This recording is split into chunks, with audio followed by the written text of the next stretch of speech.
All right, everybody, you know what it is. It's John the Don bringing you another sneaker unboxing, and today I got something special just in time for the holiday season. You know what I'm saying? How did I get these? I got lucky.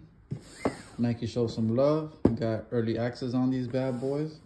So, just wanting to show y'all how they look in person for the most part.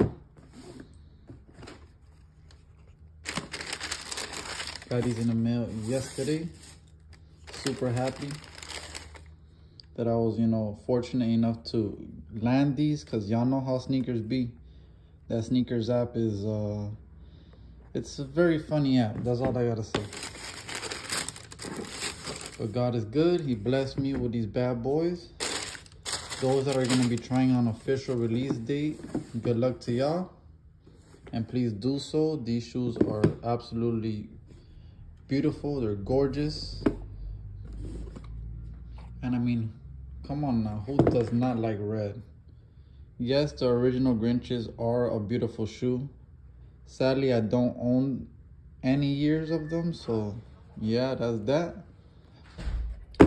But beautiful, beautiful, beautiful kicks. Dead stock. No extra laces, sadly, but there's no need for that. So yeah, thank y'all for staying tuned to my damn channel.